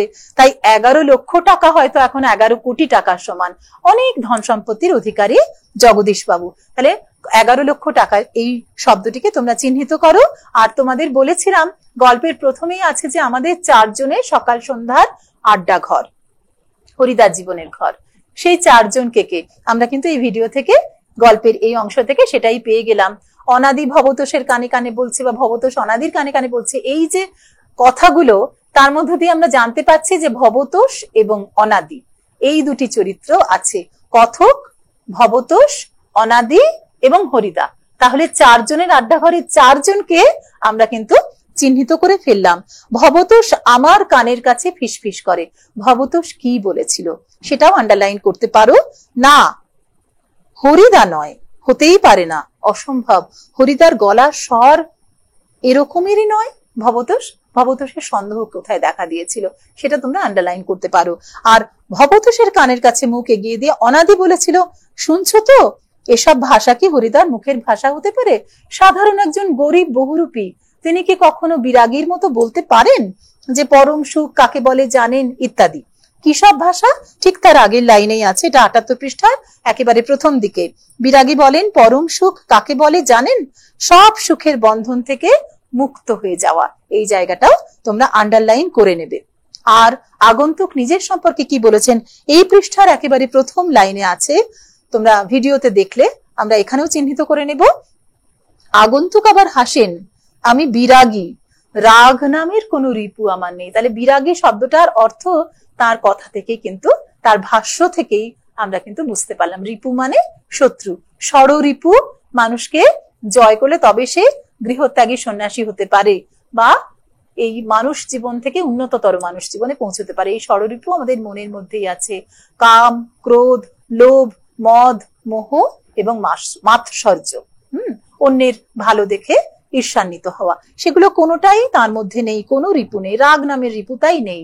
তার রাগও নেই, পৃথিবীর কোনো জিনিসের প্রতি আসক্তি বা অনুরাগও নেই। তাই তিনি বি মানে না, বিরাগী। কেমন? তো এই জায়গাটা আমরা তার বক্তব্য থেকে কিন্তু তার পরিচয় আমরা পেলাম। বিরাগী কেমন হবেন, কেমন হওয়া উচিত। জগদীশ বাবু ততক্ষণে সিঁড়ির ওপর বসে পড়েছেন। বোধহয় বিরাগীর পা স্পর্শ করতে চান। তারপর কি কি ঘটনা ঘটেছে, কেমন করে 101 টাকা তিনি তুচ্ছ করে চলে গেছেন, সেটাও আমরা দেখতে পাচ্ছি এখানে, যে তিনি 101 টাকা তুচ্ছ করে চলে যাচ্ছেন। 1 মিনিট থাকুন বিরাগীজি বলেছিলেন জগদীশ বাবু। সিঁড়ির উপরে অচঞ্চল হয়ে 1 মিনিট দাঁড়িয়ে রইলেন। এই অচঞ্চল কথাটিকেও আমি আন্ডারলাইন করতে বলবো, নিম্নরেখা চিহ্নিত করতে বলবো। অচঞ্চল, না চঞ্চল, তার মানে স্থির স্থির হয়ে দাঁড়িয়েছিলেন। কিন্তু যখন 101 টাকা যখন দিলেন, জগদীশ বাবুর হাতে একটা থলি, থলির ভিতরে নোটের তাড়া। বিরাগীর পায়ের কাছে থলিটিকে রেখে দিয়ে ব্যাকুল স্বরে প্রার্থনা করেন জগদীশ বাবু, এই প্রণামী, এই সামান্য 101 টাকা গ্রহণ করে আমাকে শান্তি দান করুন বিরাগীজি। আপনার তীর্থ ভ্রমণের জন্য এই টাকা আমি দিলাম। 101 আন্ডারলাইন করো। দেখো, আমি আগে বলেছিলাম সেই হিমালয় থেকে যে সন্ন্যাসী এসেছিলেন তাকে কত দিয়েছিলেন, আন্ডারলাইন করেছিলেন না তোমরা? তাকে দিয়েছিলেন 100 টাকা। বিরাগী আরো বেশি মুগ্ধ করেছেন জগদীশ বাবুকে, তাই তার উপরেও আরো 1 টাকা দিলেন। তোমাদের মনে হতে পারে দূর 1 টাকা আর কি, কিন্তু আগেই বলেছি 1 টাকা মানে আজকের দিনের বিচারে 1 টাকা নয়, এর অর্থমূল্য কিন্তু আরো অনেক।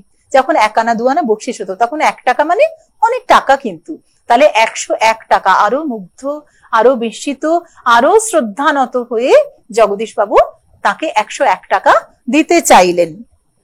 কেন কেন দিতে চাইলেন আন্ডারলাইন করবে এখানে। আপনার তীর্থ ভ্রমণের জন্য এই টাকা আমি দিলাম। তীর্থ ভ্রমণের জন্য, সন্ন্যাসী তিনি তো গৃহে থাকেন না, তীর্থে ভ্রমণ করবেন তাই। বিরাগী হাসেন, আমার বুকের ভিতরেই যে সব তীর্থ। আবারও নিম্নরেখা দাও এই কথাটি। ভ্রমণ করে দেখবার তো কোনো দরকার হয় না, তাই তো তিনি তো বিরাগী। তিনি অন্তরে তার ঈশ্বরকে, তার ঈপ্সিত জায়গায় মনে মনেই তিনি পৌঁছে যান। এই পৃথিবীর কোনো জিনিসের উপরে তার লোভ, লালসা, মোহ কিছুই নেই। বুকের ভিতরে সব তীর্থ। আমাদের মনে পড়ে যায় একটি গানের কথা, সাধক কমলাকান্ত ভট্টাচার্য। আমরা দেখে নেব সমার্থক উদ্ধৃতি। রবীন্দ্রনাথের কথাও মনে পড়ে এই প্রসঙ্গে, তোমরা একটু দেখে নাও সমার্থক উদ্ধৃতি প্রসঙ্গে। দেখো, 19 শতকের সাধক কবি কমলাকান্ত ভট্টাচার্য রচিত আপনাতে আপনি থাকো মন, যেও নাকো কারো ঘরে, এর কিন্তু পাঠান্তর আছে। এটা বিভিন্ন জনের কণ্ঠে আমরা বিভিন্ন রকম গান হিসেবে পেয়েছি। তার যে শেষ স্তবক, তীর্থ ভ্রমণ দুঃখ ভ্রমণ, মন উচাটন হইও না রে, ও মন ত্রিবেণীর ঘাটে বৈশ, শীতল হবে মূলাধারে, বা অন্যত্র পাঠান্তরে আমরা পাই শীতল হবে অন্তঃপুরে। তীর্থ ভ্রমণ দুঃখের ভ্রমণ, কোথায় কোথায় খুঁজে বেড়াবে ঈশ্বরকে বা শান্তিকে, সেই রকম ভাবে মনকে উচাটন করো না, তুমি নিজের মনের মধ্যে বসো, সেখানেই তুমি শীতল হবে, সেখানেই তুমি শান্তি পাবে। আবার রবীন্দ্রনাথ ঠাকুরের স্ফুলিঙ্গ কাব্যে আমরা দেখি, এটা আমাদের সবারই প্রায় পরিচিত, তোমরা ভাব সম্প্রসারণও করেছো অনেকে হয়তো। 7ই পৌষ 1336 বঙ্গাব্দে শান্তিনিকেতনে বসে কবি লিখছেন। এটা আমরা কততে আছি? 1431, মানে প্রায় 100 বছরের কাছাকাছি, 94 বছর আগে লেখা। বহুদিন ধরে বহু ক্রোশ দূরে, বহু ব্যয় করি বহু দেশ ঘুরে, দেখিতে গিয়েছি পর্বতমালা, দেখিতে গিয়েছি সিন্ধু, দেখা হয় নাই চক্ষু মেলিয়া, ঘর হতে শুধু 2 পা ফেলিয়া, একটি ধানের শীষের উপরে একটি শিশির বিন্দু। একটা ধানের উপরে, ধানের ছড়ার উপরে যদি ভোরের শিশির এসে পড়ে, হীরের মতো ঝলমল করে ওঠে তাতে রোদ্দুর লেগে, তার যে সৌন্দর্য সে আমাদের ঘরের সামনেই রোজ আমরা দেখতে পাই। বাড়ির পাশের মাঠে ধান খেতে আমরা দেখতে পাই। কিন্তু তা আমরা দেখিই না চোখ তাকিয়ে। আমরা শুধু ভাবি অনেক দূরে গেলে, অনেক টাকা পয়সা খরচা করলে পর্বতমালা, সিন্ধু মানে সমুদ্র, এসবের ভেতরেই সৌন্দর্য আছে।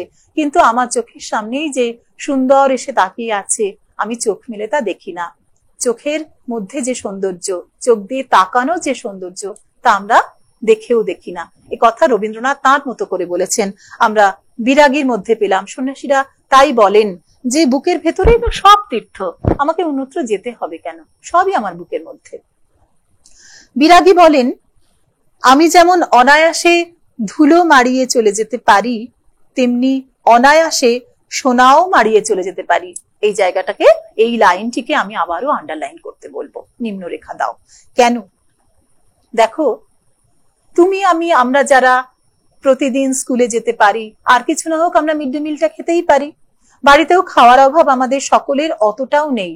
দিনের পর দিন না খেয়ে থাকা কাকে বলে সেটা একমাত্র তিনিই বুঝতে পারেন।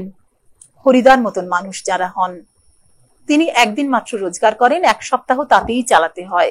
তো ওই যে আমরা দেখেছি তার ভাতের হাঁড়িতে সবসময় চাল ফোটে না, শুধু জল ফুটেছে, অর্থাৎ তার খাওয়া জোটেনি।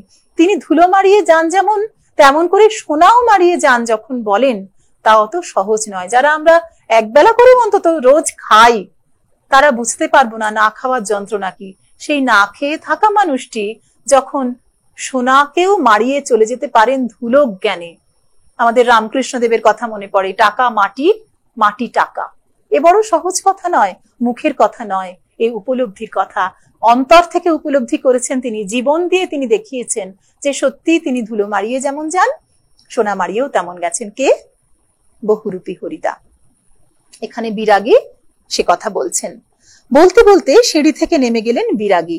101 টাকার থলিটা সিঁড়ির ওপরেই পড়ে রইল। সেদিকে ভুলেও একবার তাকালেন না বিরাগী। ক্লাইম্যাক্স, নাটকে যেমন ক্লাইম্যাক্স, চরম বিন্দু থাকে, আমরা অপেক্ষা করি এরপর কি, এরপর কি, এরপর কি করতে করতে নাট্যকার আমাদের একটা চরম বিন্দুতে নিয়ে যান। সেখানে গিয়ে আমরা বুঝতে পারি আচ্ছা এমন ঘটনা। হরিদা বলেছিলেন জবর খেলা দেখাবেন। আমাদেরও কিন্তু আগ্রহ হয়েছিল কথকদের সঙ্গে, তাই না, যে কেমন সেই জবর খেলা, এবং আমরা দ্বিধায় আছি এখনো, ইনি কি হরিদা? এইটা ক্লাইম্যাক্সে পৌঁছেছে। দেখো, আমরা দেখেছি সুবোধ ঘোষ এই গল্পটিকে 3টি ভাগে ভাগ করেছেন। প্রথম পর্ব, দ্বিতীয় পর্ব, এবারে যাব তৃতীয় পর্ব। চূড়ান্ত বিন্দুতে উঠলাম, চরম বিন্দুতে উঠলাম, ক্লাইম্যাক্সে উঠলাম এই দ্বিতীয় পর্বের শেষে এসে। এরপরে সঙ্গীতে যেমন আরোহণ, তারপর চরম বিন্দু, তারপর অবরোহণ আছে। সা থেকে সা, আবার সায়ে ফেরা, আরোহণ অবরোহণ। নাটকের মধ্যেও তাই থাকে। এই গল্পটি নাট্যধর্মী। ওই যে আমার ছেলেরা যেটা করেছে দেখো, সেটা নাটক করতে পেরেছে, কিন্তু এই ক্লাইম্যাক্সে পৌঁছানোর তাগিদেই। দেখো, আমরা তৃতীয় পর্বে যাই। কি করছেন হরিদা? কি হলো? কই, আজ যে বলেছিলেন জবর খেলা দেখাবেন, সে কথা কি ভুলেই গেলেন? আজকে সন্ধ্যাটা ঘরে বসে কাটিয়ে দিলেন কেন? বলতে বলতে আমরা সবাই হরিদার ঘরের ভিতরে ঢুকলাম। হরিদার উনানের আগুন তখন বেশ গনগনে হয়ে জ্বলছে। উনানের উপর হাঁড়িতে চাল ফুটছে, আর একটা বিড়ি ধরিয়ে নিয়ে হরিদা চুপ করে বসে আছেন। আমাদের দেখতে পেয়েই লজ্জিত ভাবে হাসলেন। কি আশ্চর্য! চমকে ওঠে ভবতোষ। হরিদা, আপনি তাহলে সত্যি বের হয়েছিলেন? আপনি বিরাগী? হরিদা হাসেন। হ্যাঁ রে ভাই, ওই তো সেই সাদা উত্তরীয়টা পড়ে রয়েছে মাদুরের উপর, আর সেই ঝোলাটা, আর সেই গীতা।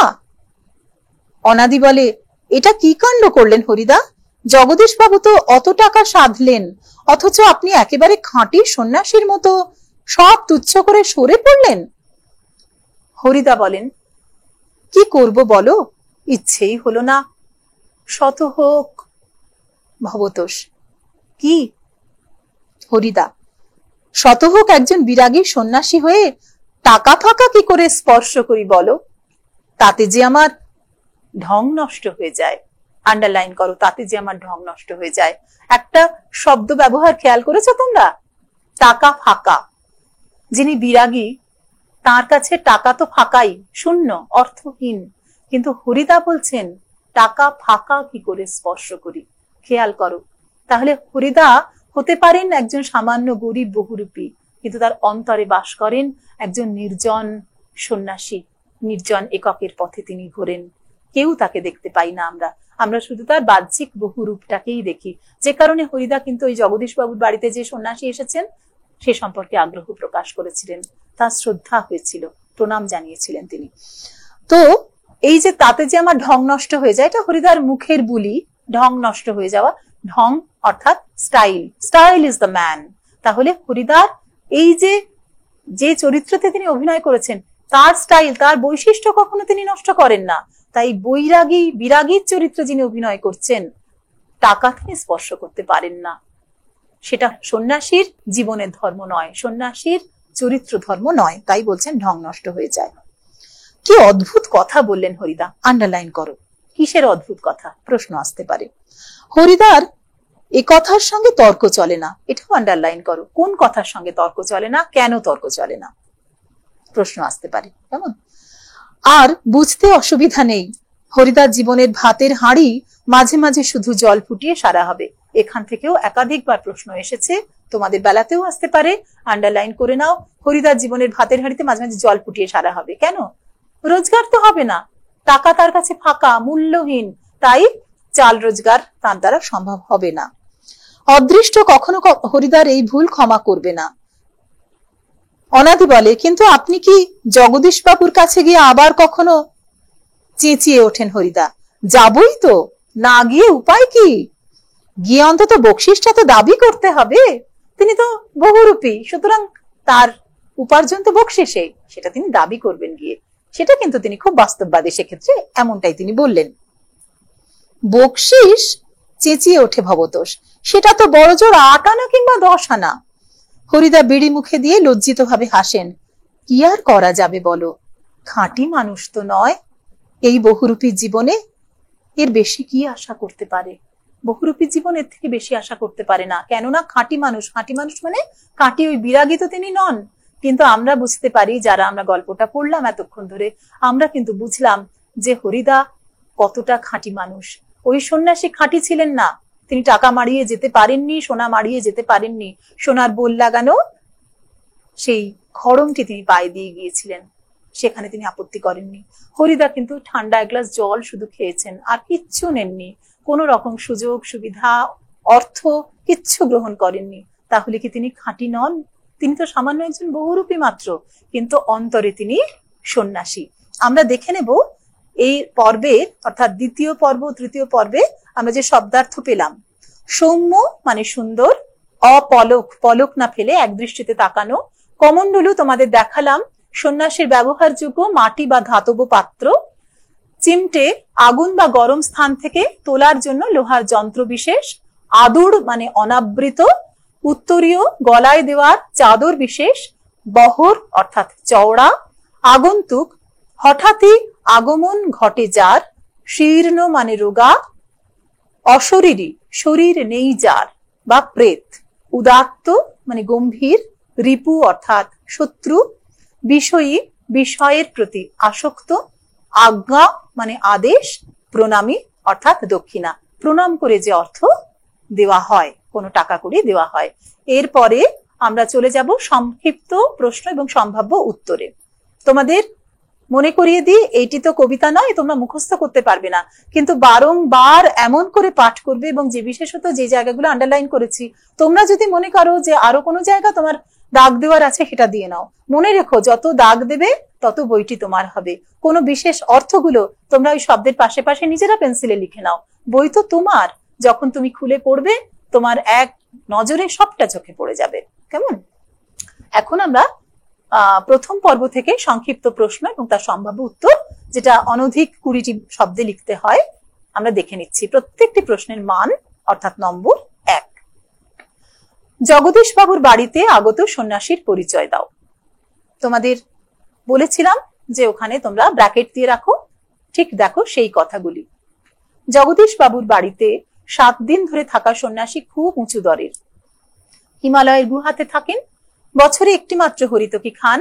বয়স 1000 বছরেরও বেশি। 2, সে ভয়ানক দুর্লভ জিনিস। দুর্লভ জিনিসটি কি? জগদীশ বাবুর বাড়িতে হিমালয় থেকে আগত সন্ন্যাসীর পায়ের ধুলো। সেই ফাঁকে জগদীশ বাবু পায়ের ধুলো নিয়েছিলেন। কিভাবে? আগত সন্ন্যাসীকে সোনার বোল লাগানো কাঠের খড়ম এগিয়ে দিলে সেটি পরার সময় জগদীশবাবু তার পায়ের ধুলো নিয়েছিলেন। পরের প্রশ্ন, আমাদের 4 জনের সকাল সন্ধ্যার আড্ডার ঘর এ কে কে? 4 জন কে কে? হরিদা, ভবতোষ, অনাদি এবং কথক। একঘেয়ে কাজ করতে ভয়ানক আপত্তি। কেন? ঘড়ির কাঁটা ধরে নিয়ম মতো একই কাজ করায় কোনো বৈচিত্র্য না থাকায় এ বিষয়ে হরিদার আপত্তি রয়েছে। আরো কিছু প্রশ্ন এবং উত্তর আমরা দেখে নিচ্ছি। সেটাই যে হরিদার জীবনের পেশা। পেশাটি কি? বিভিন্ন সময়ে বহুরূপীর বেশ ধারণ করে মানুষকে আনন্দ দান করাই হরিদার জীবনের পেশা। 7 নম্বর প্রশ্ন, একটা আতঙ্কের হল্লা বেজে উঠেছিল। কোথায়? কেন? চকের বাস স্ট্যান্ডে পাগলের ছদ্মবেশে থাকা হরিদাকে দেখে আতঙ্কের হল্লা বেজে উঠেছিল। 8 নম্বর প্রশ্ন, তারা 2 চোখ বড় করে তাকিয়ে থাকে। কারা? কেন? রূপসী বাইজির ছদ্মবেশে হরিদাকে দেখে শহরে নতুন আসা ব্যক্তিরা অবাক হয়ে তাকিয়ে থাকে। 9 নম্বর প্রশ্ন, বাইজির ছদ্মবেশে হরিদার উপার্জন কত? আমি বলেছিলাম নিম্নরেখা চিহ্নিত করো। হরিদার উপার্জন 8 টাকা 10 আনা। এই বিভাগের একেবারে শেষ প্রশ্নে যাই। বহুরূপী হরিদার কোন কোন রূপের কথা গল্পে আছে? আমরা মোট 8 রকম রূপ পাই। দেখো কি কি? পাগল, রূপসী বাইজি, বাউল, কাপালিক, কাবুলিওয়ালা, হ্যাটকোট পেন্টুলুন ফিরিঙ্গি সাহেব, পুলিশ, বিরাগী ইত্যাদি ছদ্মবেশে হরিদার কথা গল্পে আছে। ইত্যাদি 8 রকম ছদ্মবেশে কথাটাও তোমরা জুড়ে দিতে পারো। তোমাদের আমি বইয়ে চিহ্নিত করতে বলেছি 1, 2, 3, 4। আশা করি সেটা করে নিয়েছো। এরপরে আমরা যাব সংক্ষিপ্ত প্রশ্ন সম্ভাব্য উত্তর গল্পের 2য় পর্ব থেকে। আমাদের সন্দেহ মিথ্যে নয়। কাদের? কোন সন্দেহের কথা বলা হয়েছে? অনাদি, ভবতোষ ও কথকের সন্দেহ। সন্ন্যাসীর গল্পটি শুনে হরিদা গম্ভীর হয়ে গেলে তারা মনে করে হরিদা নিশ্চয় এবার কিছু করবে। সন্ন্যাসীর ঘটনার প্রেক্ষিতে কিছু করাকে সন্দেহ বলা হয়েছে। 12 নম্বর প্রশ্ন, মোটা মতো কিছু আদায় করে নেব। বক্তাকে কি বুঝিয়েছেন? বক্তা হরিদা মোটা মতন বলতে বেশি পরিমাণে টাকা আদায় করার কথা বলেছেন। 13 মারিত গন্ডার লুটিত ভান্ডার ব্যাখ্যা। এই প্রবাদের ব্যবহারে হরিদা বুঝিয়েছেন এবার তিনি ছদ্মবেশের মাধ্যমে অতি সামান্য পারিশ্রমিক উপার্জনের পরিবর্তে এমন কিছু রূপ ধরবেন যাতে অনেক পরিমাণে টাকা আদায় করে সারা বছরটা ভালোভাবে চালাতে পারেন। 14 নম্বর প্রশ্ন, কথকের মতে জগদীশবাবু হরিদাকে কত বকশিশ দিতে পারেন? উত্তর, জগদীশবাবু যেমন কৃপণ মানুষ, তাতে হরিদাকে 5 আনার বেশি বকশিশ দেবেন না বলেই মনে করেন কথক। 15 নম্বর প্রশ্ন, চমৎকার আজকের এই সন্ধ্যার চেহারা। সন্ধ্যাটির বর্ণনা দাও। জগদীশবাবুর বাড়ির সেই সন্ধ্যায় জ্যোৎস্নার স্নিগ্ধ ও শান্ত উজ্জ্বলতায় চারদিক সুন্দর হয়ে উঠেছিল। ফুরফুরে বাতাস বইছিল, গাছের পাতা ঝিরঝিরে শব্দে কিছু যেন বলতে চাইছিল। আমি বলেছিলাম তোমরা বইয়ে এই জায়গাটিকে ব্র্যাকেট দিয়ে রাখো, তাহলে তোমরা দেখতে পাবে। এবারে হরিদার এই যে চরিত্র বহুরূপী গল্প অবলম্বনে আমরা যেভাবে পেয়েছি, কয়েকটি ছক করে তোমাদের বোঝাতে চেয়েছি, কয়েকটি পয়েন্ট করে বোঝাতে চেয়েছি। তোমরা নিজেদের ভাষায় নিজের মতো করে লিখবে। যদি আরো কিছু বৈশিষ্ট্য পাও নিশ্চয়ই লিপিবদ্ধ করবে। বারে বারেই আমি চাইবো আমার ছেলে মেয়েরা যেন নিজেরা উত্তর লেখে। এই যে উত্তর লিখে দিলাম, এটা একটা ধারণা দিলাম মাত্র। কেমন? তোমরা এগুলো মুখস্থ করবে না, তোমরা বইটা পড়বে, নিজের মতো করে নিজেরা উত্তর লিখবে। আমরা পয়েন্টগুলো একটু দেখে নিই। সুবোধ ঘোষ রচিত বহুরূপী গল্পে কেন্দ্রীয় চরিত্র হিসেবে হরিদার নিম্নলিখিত চারিত্রিক বৈশিষ্ট্যগুলি লক্ষ্য করা যায়।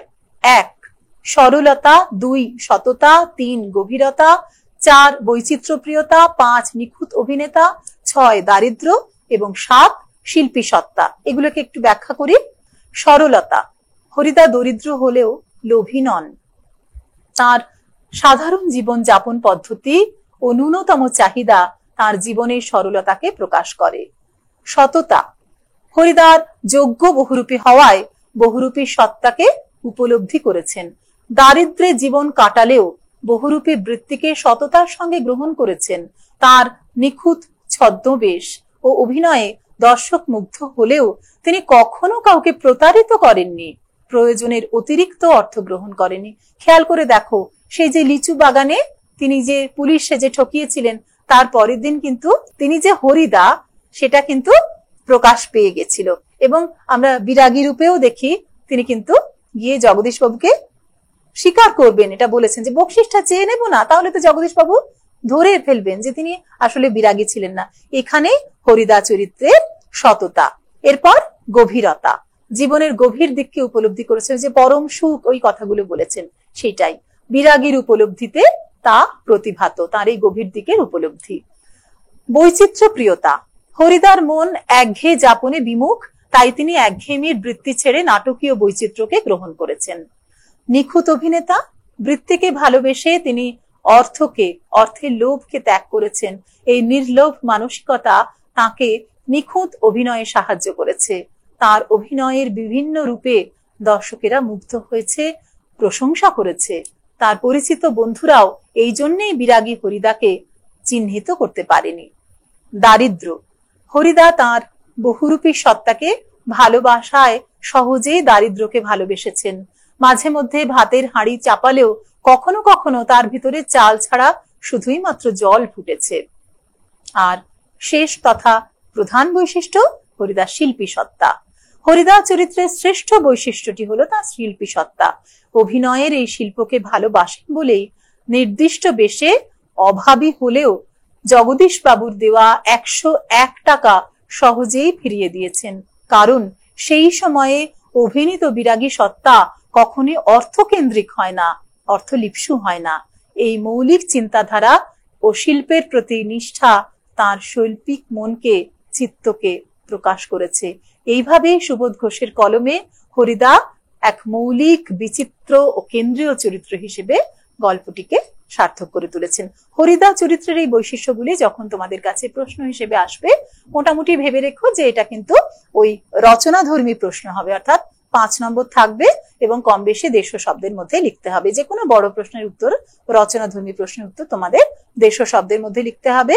আমার ছেলে মেয়েদের আমি বারবার বলবো, তোমরা কিন্তু নিজেরা বই পড়ো, বারবার পড়ো, পড়ে নিজেরা লেখার চেষ্টা করে নিজেরা দেখো ঠিকঠাক লিখলে কিনা। তখন বই খুলে নিজেই মেলাও, কোনো সহায়িকা নয়, কোনো মাস্টারমশাই দিদিমণি, এমনকি আমাকেও তোমরা অনুসরণ করতে পারো, কিন্তু পুরোপুরি তাদের ভাষাটি মুখস্থ করার চেষ্টা করো না, কারণ তোমার ভাষা ভঙ্গি সম্পূর্ণ তোমার নিজস্ব।